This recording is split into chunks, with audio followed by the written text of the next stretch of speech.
और आज मैं जब अपनी बात को आगे बढ़ा रहा हूं तो मैं बड़े तकलीफ के साथ आपसे कह रहा हूं कि आज भी भारत की स्थिति बड़ी अच्छी नहीं है। अभी कुछ ही दिन पहले मूछें रखने पर एक हत्या हुई।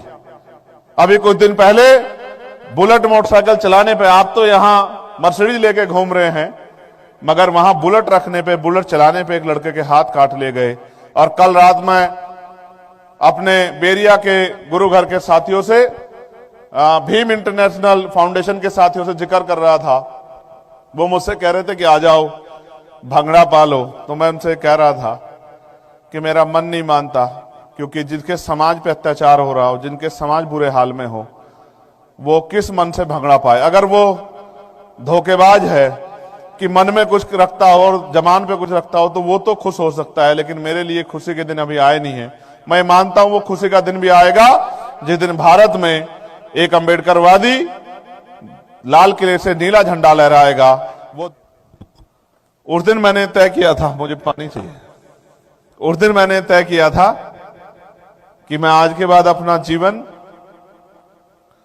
बाबा साहब अंबेडकर के अधूरे काम को, मान्यवर साहब श्री काशीराम के अधूरे काम को पूरा करने के लिए लगाऊं।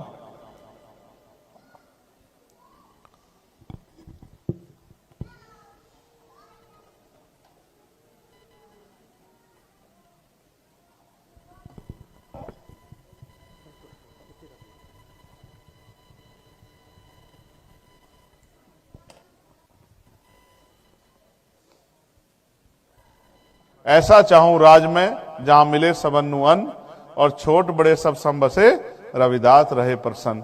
कि राज ऐसा होना चाहिए जहां कोई छोटा बड़ा ना हो, जहां कोई ऊंच नीच ना हो, जहां कोई भेदभाव ना हो, जहां किसी बहन बेटी का अपमान ना हो, सबके घर में, सबको के जीवन में सुख सुविधाएं हो, सम्मान हो, खाने के लिए अन्न की दिक्कत ना हो, तन ढकने के लिए कपड़े की दिक्कत ना हो, सर ढकने के लिए छत की दिक्कत ना हो। प्यारे साथियों, मेरा जन्म एक गांव में हुआ है जिसका नाम है छुटमलपुर। आजकल वो कस्बा हो गया क्योंकि दुनिया बदल रही है, आबादी बढ़ रही है। हमारी सरकार तो कहती है कि देश विकास की तरफ है, लेकिन वो विकास कहाँ है, मुझे भी ढूंढते ढूंढते बहुत दिन हो गए हैं। वो विकास मुझे नहीं मिल रहा है। जिस दिन वो विकास मुझे मिलेगा उस दिन मैं उससे भी सवाल करूंगा, क्योंकि मुझे ये सवाल करने का अधिकार भारत के संविधान ने दिया है। मेरे पिताजी, मेरी बायोग्राफी के बारे में मैं अंबेडकर टाइम का भी धन्यवाद दूंगा, उन्होंने यहां मेरी बायोग्राफी को छापा है। मेरे पिताजी एक शिक्षक थे जिन्होंने मुझे संस्कार दिए हैं और मेरे बचपन के समय से महापुरुषों के बारे में मुझे बताया है, उनके योगदान के बारे में बताया। मेरी मां, क्योंकि हम बहुत मजबूत परिवार से नहीं थे, तो मेरी मां ने भी मुझे और मेरे भाइयों को, परिवार को आगे बढ़ाने के लिए बहुत संघर्ष किया है। मुझे यहां कहने में कोई परहेज नहीं है कि मेरी मां ने घास काट काट के हमें पाला, दूध बेच बेच के हमारी जरूरतों को पूरा किया।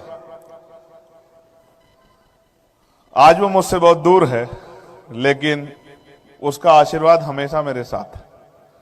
वो वहां इंडिया में है और मैं कोशिश करूंगा यहां के प्रोग्राम के बाद आज उनको फोन करके उनका आशीर्वाद ले लूं, क्योंकि काम के चक्कर में बहुत कम समय मिलता है कि उनसे बात नहीं हो पाती। शुरुआत में कास्ट डिस्क्रिमिनेशन झेलने के बाद मैंने लॉ की पढ़ाई की है। लॉ की पढ़ाई के बाद मैं पढ़ने के लिए विदेश आना चाहता था।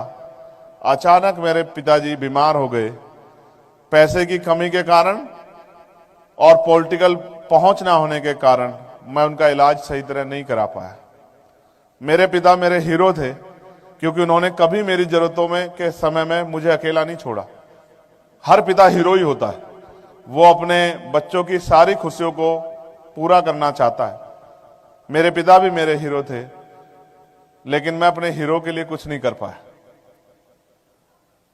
जब वो मुझे छोड़ के गए, उस दिन, वो दिन था 11 जनवरी का और साल था 2013।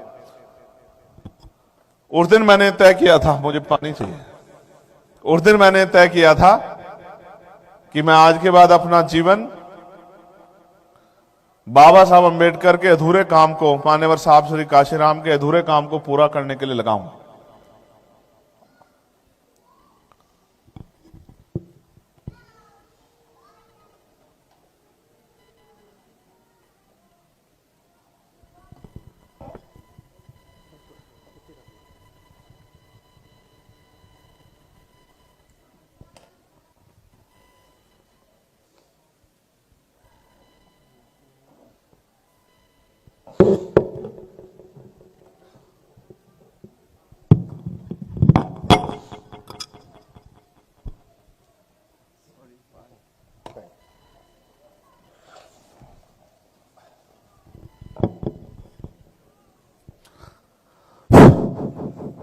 मैं बहुत ताकतवर आदमी,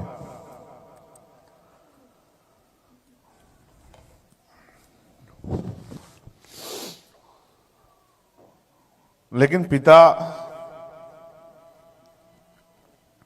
उसके जैसा भी कोई नहीं होता है और वो दोबारा भी नहीं मिलते, इसलिए थोड़ा सा भावुक हो गया हूं। जिसने जीवन दिया उसे कुछ नहीं दे पाया, खैर उनकी इच्छा थी।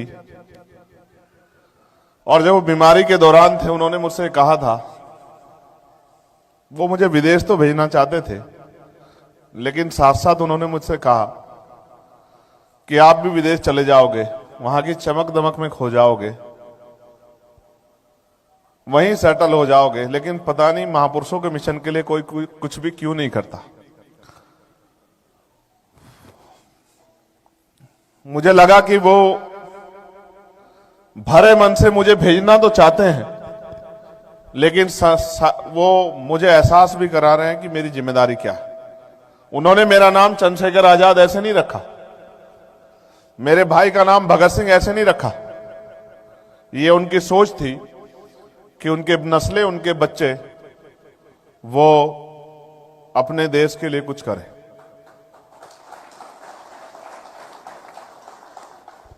बारह जनवरी 2013 को मैंने अपने सारे सपनों को एक साइड रखा और मैं बाबा साहब अम्बेडकर के मिशन में, सामाजिक परिवर्तन और आर्थिक मुक्ति के मिशन में पूर्ण रूप से शामिल हुआ। बहुत सारी अपना संगठन भीम आर्मी भारत एकता मिशन बनाकर, बाबा साहब का जो पहला कोट था कि शिक्षित बनो, तो शिक्षा के क्षेत्र में जो बच्चे जिनको पढ़ने का अवसर नहीं मिल पा रहा है गरीबी के कारण, उनको पढ़ाने के लिए भीम आर्मी पाठशालाएं खोली। और आपको खुशी होनी चाहिए कि व्यक्ति एक स्कूल खोलते डरता है, हमने हजारों की संख्या में स्कूल खोल के बाबा साहब के मिशन को आगे बढ़ाने का काम किया। और हम अपने पाठशालाओं में सिर्फ सिलेबस नहीं पढ़ाते थे, महापुरुषों के बारे में भी पढ़ाते थे। फिर एक घटना के कारण, जहां हमारे लोगों पे अत्याचार हुआ था, मुझे जबरन जेल भेजा गया। फरारी के समय में मैं पंजाब के साथियों के साथ रहा, फगवाड़ा में, होशियारपुर में। और जब मैं जेल चला गया तो 4 महीने बाद मुझे बेल मिल गई। मैंने सोचा कि 4 महीने या लगभग 120 दिन हो गए हैं, कल मैं सूरज देखूंगा। रात के 3 बजे मेरे ऊपर एनएसए लगाई गई, नेशनल सिक्योरिटी एक्ट, और मुझे फिर से जेल में डाल दिया गया। मैं लगभग 16 महीने जेल में रहा। मेरी मां से पूछा गया कि आपका एक बच्चा जेल में है तो उनको क्या आपको कैसा लगता है। मैंने उनका इंटरव्यू आने के बाद सुना था। उन्होंने कहा कि मैंने अपने तीनों बच्चों को बाबा साहब अम्बेडकर के मिशन के नाम समर्पित कर दिया है। अगर वो मर भी जाएगा तो मुझे फर्क नहीं पड़ेगा, क्योंकि वो मिशन का काम करते हुए मरेगा। उस बात ने मुझे बल दिया। और जब मैं जेल से निकला, फिर महापुरुषों के काम को आगे बढ़ाने लगा। फिर दिल्ली में आपको याद होगा कि तुगलकाबाद वाला गुरु घर टूटा। सबने चिंता जाहिर की कि हमारे महापुरुषों का अपमान नहीं होना चाहिए। वो ऐसी जगह है जहां सदगुरु महाराज लगभग 6 महीने रुके थे। जब सिकंदर लोधी ने उनको गिरफ्तार कर लिया था और फिर बाद को में सिकंदर लोधी को उनसे माफी मांगनी पड़ी, तो सिकंदर लोधी ने ये रिक्वेस्ट की थी महाराज जी से कि महाराज जी, आप से मेरा आग्रह है कि आप यहां रुकना, कुछ समय इस धरती पर अपने चरण रखना, तो हम लोगों का भाग सुधर जाएगा। तो वो लड़ाई भी लड़ने का काम हुआ। पंजाब का उसमें बहुत सहयोग रहा, हरियाणा का बहुत सहयोग रहा, वैसे तो देश भर में का सहयोग रहा, लेकिन विदेश में बैठे हमारे भाइयों का बड़ा सहयोग रहा। आर्थिक रूप से गाइड करने में आप लोगों ने बहुत बड़ा रोल अदा किया। जब वो आंदोलन हुआ तो हमें अपनी मांग को मनवाने के लिए 96 लोगों को जेल जाना पड़ा। हम लोग लगभग 2.25 महीने जेल में रहे। फिर कोई भी ऐसा दिन नहीं है जिस दिन हमने लड़ाई ना लड़ी। उसके बाद एनआरसी का आंदोलन हुआ, उसमें मैं जेल रहा। कभी किसानों का आंदोलन हुआ, उसमें हम लोग डटे रहे। कभी पहलवानों का आंदोलन हुआ, उसमें हम लोग डटे रहे। जहां भी पूरे भारत में कहीं किसी पर अत्याचार होता है तो हमारे लोग जाके वहां लड़ाई लड़ने का काम करते हैं। 2020 में इस बात को ध्यान में रखे कि बाबा साहब अंबेडकर ने जो कहा था हमसे कि political power is the master की, इट इज द मास्टर की by which can you open each and every door of your success, कि राजनीतिक सत्ता हमारे पास होनी चाहिए। कई प्रयासों के बाद जब सफल नहीं हुए तो हमने अपना दल बनाया। ये दल भी हमने मान्यवर काशीराम साहब से सीखकर बनाया, क्योंकि काशीराम साहब जब आरपीआई में जो बाबा साहब अंबेडकर का आंदोलन था, उनकी पार्टी थी, उसमें वो योगदान नहीं कर पाए, उनके लोगों ने उनको स्वीकार नहीं किया, तो बाबा साहब अंबेडकर के मिशन को पूरा करने के लिए मान्यवर काशीराम साहब ने एक नया आंदोलन शुरू किया। वो बाबा साहब के खिलाफ नहीं थे, लेकिन उनके दिल में कुछ कर गुजरने की तमन्ना थी और उनको अवसर नहीं मिल रहा था, इसलिए उन्होंने आंदोलन शुरू किया।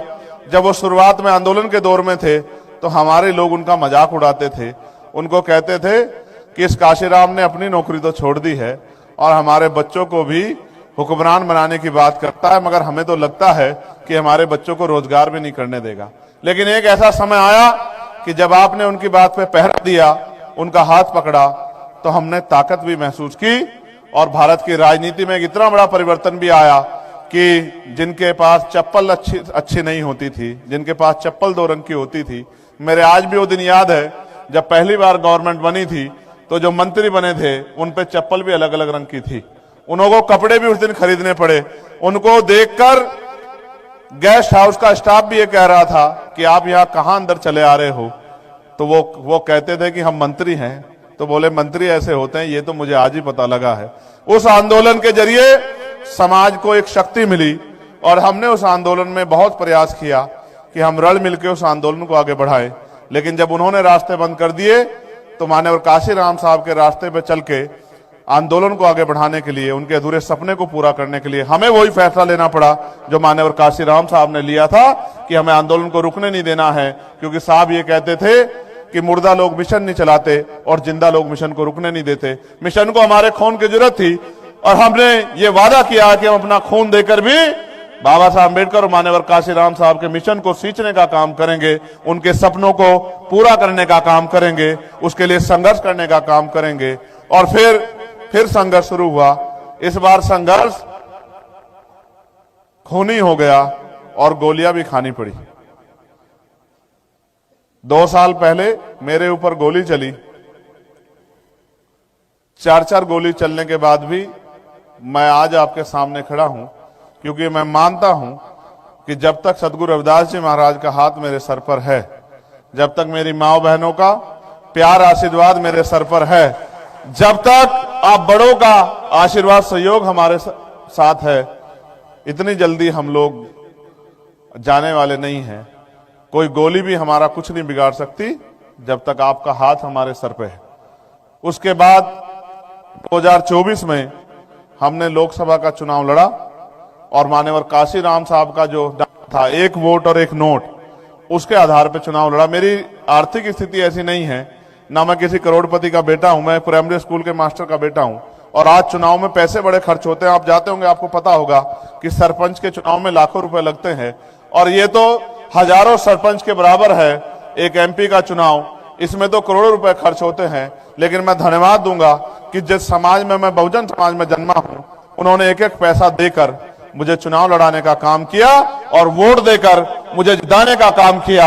अब मैं उस कर्ज को पार्लियामेंट में उतारने का काम करता हूं। जहां भी देश भर में कहीं कोई समस्या आती है, चाहे डॉक्टर की हो, इंजीनियर की हो, वकील की हो, जज की हो, किसान की हो, महिलाओं की हो, नौजवान की हो, किसी भी समुदाय के हितों की बात हो, चाहे जैन हो, बौद्ध हो, सिख हो, ईसाई हो, चाहे मेरे रविदास समाज के लोग हों, चाहे बौद्धिस्ट समाज के लोग हों, चाहे मुस्लिम भाईचारे के लोग हों, चाहे हमारे बैकवर्ड के लोग हों, चाहे किसान भाइयों की बात हो, हम सारी लड़ाई को लड़ने का काम करते हैं। और आज मैं जब अपनी बात को आगे बढ़ा रहा हूं तो मैं बड़े तकलीफ के साथ आपसे कह रहा हूं कि आज भी भारत की स्थिति बड़ी अच्छी नहीं है। अभी कुछ ही दिन पहले मूछें रखने पर एक हत्या हुई।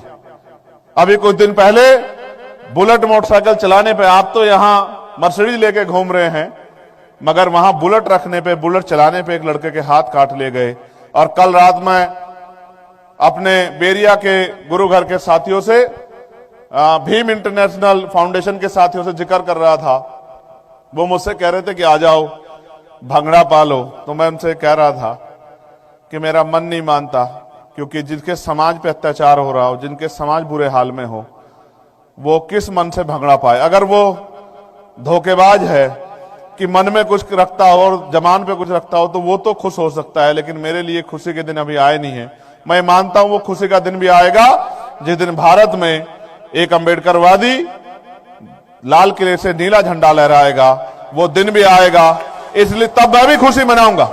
इसलिए मैंने उनसे कहा कि मैं आपको दिखाऊंगा कि हमारे यहां अभी हालात कितने खराब हैं। और जब सुबह हमने फोन खोला तो मेरे सामने एक घटना आई कि गेहूं का बोझ उठाने के लिए किसी को लेके गए और उसको जिंदा ही जला दिया। उसका परिवार चीख चीख के न्याय की अपील कर रहा था।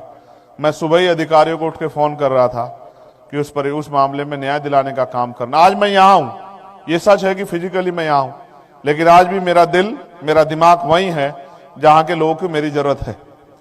प्यारे साथियों, मैं अपनी बात को खत्म करते हुए एक इंपॉर्टेंट बात आपको कहना चाहता हूं। आप बहुत पढ़े लिखे हो सकते हैं, आप बहुत पैसे वाले हो सकते हैं, आपके पास बहुत साधन संसाधन हो सकते हैं, लेकिन अगर आप समाज से जुड़े हुए नहीं हो तो वो व्यक्तिगत आपके लिए तो बहुत फायदेमंद है, लेकिन समाज के लिए आप किसी काम के नहीं। अगर आप कितनी पढ़ाई करके बैठे हो, अगर आप कितने ही सम्मानित हो और आपका फायदा समाज को नहीं होता है, तो आपका होना या ना होना समाज के लिए बराबर है। मैंने बहुत पढ़े लिखे लोग देखे, मैंने बड़े पैसे वाले लोग देखे हैं। मैं उनसे पूछता हूं कि आपका समाज में क्या योगदान है। मैं आपसे भी ये कहना चाहता हूं, अगर हम सामाजिक नहीं हैं, अगर हम महापुरुषों के आंदोलन में योगदान नहीं कर रहे हैं, अगर हम नहीं लड़ रहे हैं और कोई हमारी लड़ाई को लड़ रहा है, जिस सपने को हम भी सोचते हैं उसी सपने को पूरा करने के लिए कोई संघर्ष कर रहा है, तो हमें उसका साथ देना चाहिए। ये बात भी मैं आपको कहना चाहता हूं। और मैं आज आपको यहां विश्वास दिलाता हूं, 14 अप्रैल का दिन क्योंकि शुरू हो चुका है मेरे दिल दिमाग में, मैं आपको वचन देके कहता हूं कि चंद्रशेखर आजाद ना झुकेगा, ना बिकेगा, ना रुकेगा। और जब तक महापुरुषों का सपना पूरा नहीं होता, हम लोग संघर्ष करते रहेंगे। मैं आपसे भी अपील करूंगा कि जैसे आपने सबको मौका दिया है, इस लड़ाई को, इस संघर्ष को, इस सपने को पूरा करने के लिए आप मेरा साथ भी दें। आप एक मौका मुझे भी दें और देखें, जिस दिन